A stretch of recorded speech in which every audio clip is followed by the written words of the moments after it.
تو ابھی جو اعتراضات ہوئے ہیں اس خاتون بی جے پی کی اس رہنما نے، وہ کیا سیدہ عائشہ پر اعتراضات، حضور صلی اللہ علیہ وسلم کے جو نکاح ہیں ان پر اعتراضات ہیں۔ تو یہ افسوس ہی میں کر سکتا ہوں کہ ہمارا حال یہ ہے کہ ہمیں ختم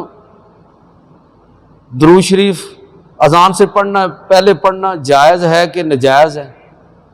نبی صلی اللہ علیہ وسلم حاضر ناظر ہیں کہ نہیں ہیں، نور ہیں کہ بشر ہیں، بس انہی چیزوں میں ہم الجھے ہوئے ہیں، ان چیزوں کے حافظ ہیں ہم۔ میرا خیال ہے کہ شاید میرے پاس دلائل کی کمی ہو، حاضرین کے پاس اس پر کوئی کمی نہیں ہوگی، ساری زندگی یہی پڑھا، یہی سیکھا ہے۔ دین کو بطور دین کے اور نظام حیات کے نہ پیش لوگ بہت کم جگہ پر، سب کی بات نہیں کر رہے، عمومی طور پر یہی ہمارے مسائل۔ کاش ہم پڑھیں کہ اللہ کے پیغمبر صلی اللہ علیہ وسلم نے اگر یہ متعدد نکاح کیے تھے تو بھائی اس کی حکمتیں کیا ہیں، یہ کب کا واقعہ ہے۔ یہ جب ہم سیرت کو اس اینگل سے پڑھیں گے تو اللہ کے پیغمبر کی عظمت ہمارے سامنے ظاہر ہوگی نا، کہ یہ کیا عجیب بات نہیں ہے کہ صرف 11 نکاح یاد ہیں۔ یہ یاد نہیں ہے کہ اللہ کے نبی صلی اللہ علیہ وسلم نے پہلا نکاح 25 سال کی عمر میں کیا، اور جس خاتون کے ساتھ کیا اس کی عمر 40 سال ہے، اور ان کے 2 پہلے نکاح ہو چکے ہیں، ان کی اولادیں بھی موجود ہیں۔ کیا کبھی کوئی جوانی میں اپنے سے 15 سال بڑی خاتون اور جس کے 2 نکاح ہوں کوئی دلچسپی رکھتا ہے؟ آپ نے نکاح فرمایا اور 25 سال تک حضرت خدیجہ الکبریٰ رضی اللہ تعالی عنہ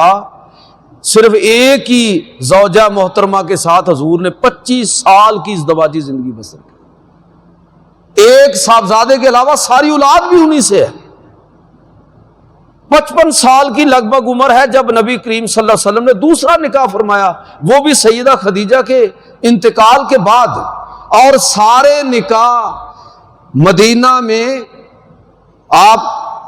اگر آپ سیرت کو پڑھیں تو آپ کو سمجھ آ جائے گی کہ سارے نکاح، کوئی بیوہ ہے، کوئی مطلقہ ہے، کوئی بے سہارا ہے، کوئی خاندان کسی کا شہید ہو گیا ہے، پیچھے کوئی سنبھالنے والا نہیں ہے، ان کے ساتھ نکاح فرما رہے ہیں۔ کسی کی عمر 51 سال ہے،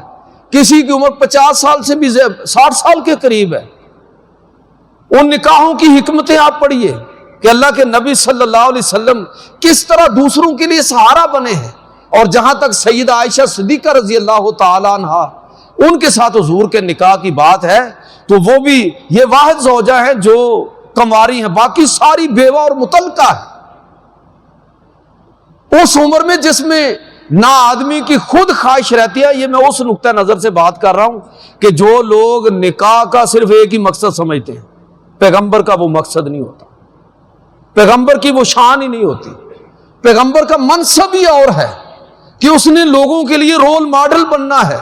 لیکن کاش ہم حضور کی جو ازدواجی زندگی ہے اس کو صحیح معنوں میں سیرت کی کتابوں سے پڑھیں اور سمجھنے کی کوشش کریں تو اپنے پیغمبر کی عظمت اور ہمارے سامنے واضح ہوگی۔ سیدہ عائشہ سے حضور نے نکاح کیا تو اتنا وقت نہیں ہے میں تفصیلات میں جاؤں، یہ اللہ کی طرف سے نبی کریم صلی اللہ علیہ وسلم کو خواب کے اندر اس کا حکم ہوا، اور اس کے مقاصد میں ایک بڑا مقصد یہ تھا کہ ساری ازواج میچور عمر میں یا ادھیڑ عمر میں آپ کے نکاح میں آئی ہیں، جس میں اس عمر میں سیکھنے کی صلاحیت کم ہو جاتی ہے۔ اللہ نے اپنی حکمت سے کہ حضور کے بعد اب کسی نبی نے تو آنا نہیں ہے، میری کتاب اس پر چھپی ہوئی ہے، متون حدیث پر جدید ذہن کے اشکالات، پاکستان اور انڈیا دونوں جگہ پر اس کے کئی ایڈیشن نکلے، اس میں پورا ایک چیپٹر اس موضوع پر ہے کہ سیدہ عائشہ صدیقہ رضی اللہ تعالی عنہا کے ساتھ نبی کریم صلی اللہ علیہ وسلم کا جو نکاح فرمانا تھا اس میں کتنی بڑی حکمت یہ تھی کہ کم از کم کوئی ایک ایسی آپ کی گھر کے اندر کوئی ایسی معلمہ تیار ہو کہ جو حضور کے زیر اثر آپ کی تربیت میں آپ سے تعلیم حاصل کرے اور پھر جو کچھ آپ سے سیکھے اس کو امت کے سامنے بیان کرے۔ اور آپ دیکھیے کہ تمام صحابیات سے بڑھ کر، تمام ازواج مطہرات سے بڑھ کر سیدہ عائشہ صدیقہ رضی اللہ تعالی عنہا سے 2210 حدیثیں آپ نے روایت فرمائی، اور ان حدیثوں کو اگر آپ پڑھیں تو آپ حیران ہوں گے۔ وہ حدیثیں اس طرح کی نہیں ہے کہ ایک دفعہ حضور صلی اللہ علیہ وسلم یہاں سے وہاں تک گئے اور وہاں سے وہاں تک گئے، یہ بھی حدیثیں ہیں۔ آپ پڑھتے ہیں نا کہ جو حضور ہر ہفتے کے اختتام پر یا ایسے فلاں طرف جایا کرتے تھے، آپ غار حرا میں اتنی دفعہ گئے، آپ مسجد قباء میں آپ ہفتے کے بعد جایا کرتے تھے، اسی لیے آپ وہ عمرے والی روایت جو حدیثیں سیدہ عائشہ سے مروی ہیں ان کے مضامین آپ پڑھیں تو آپ حیران ہوں گے کہ اللہ کی حکمت کس طرح ظاہر ہوئی، کس طرح آپ کے وصال کے بعد سیدہ عائشہ کا انتقال 58 ہجری کے اندر ہوا، نبی کریم صلی اللہ علیہ وسلم کے وصال کے 48 سال لگ بھگ، یہ 58 ہجری آپ اندازہ کر لیں کہ یہ کتنے سال بنتے ہیں کہ لگ بھگ 48 سال حضور صلی اللہ علیہ وسلم کے بعد نصف صدی ہو گئی نا، نصف صدی تک امت کی رہنمائی کرتی رہی، اور وہ مسائل بیان کیے ہیں کہ اگر وہ بیان نہ کرتی تو آج امت دین کے بہت بڑے حصے سے محروم رہ جاتی۔ حضرت ابو موسیٰ اشعری رضی اللہ تعالیٰ عنہ روایت فرماتے ہیں کہ سیدہ عائشہ صدیقہ جب ہم پھنس جاتے، کوئی مسئلہ ہمیں سمجھ نہ آتا، بات ہم پر واضح نہ ہوتی، تو ہم سیدہ کی بارگاہ میں حاضر ہو جاتے۔ یہ جامع ترمذی کی حدیث ہے۔ حضرت ابو موسیٰ اشعری رضی اللہ تعالیٰ عنہ فرماتے ہیں کہ ما اشکل علینا اصحاب رسول اللہ صلی اللہ علیہ وسلم حدیث قط، کہ اللہ کے رسول کے اصحاب پر جب کوئی حدیث اس کا فہم مشکل ہو جاتا تو ہمارا حال یہ ہوتا کہ ہم فسألنا عائشہ تھا الا وجدنا عندها منہ علما، تو ہم اس حدیث کے بارے میں سیدہ عائشہ سے سوال کرتے اور ہم دیکھتے کہ اس کے بارے میں سیدہ عائشہ کے پاس علم موجود ہوتا تھا، آپ اس کے بارے میں جانتی تھی۔ نبی کریم صلی اللہ علیہ وسلم کی ازدواجی زندگی اور بالکل گھر کی باتیں آپ کے حکم کے ساتھ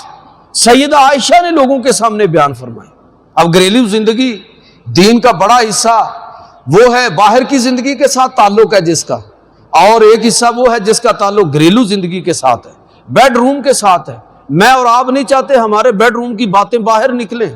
لوگوں کو معلوم ہو، میاں اور بیوی کے آپس کے معاملات اور تعلقات لوگوں کو پتہ چلے، ہم نہیں چاہتے۔ لیکن اللہ کے نبی نے سیدہ عائشہ کو اور ازواج مطہرات کو اجازت دی کہ جو کچھ تم گھر کے اندر دیکھو لوگوں کے سامنے اس کو بیان کرو، اس لیے کہ اللہ کے پیغمبر جس طرح مجلس کے اندر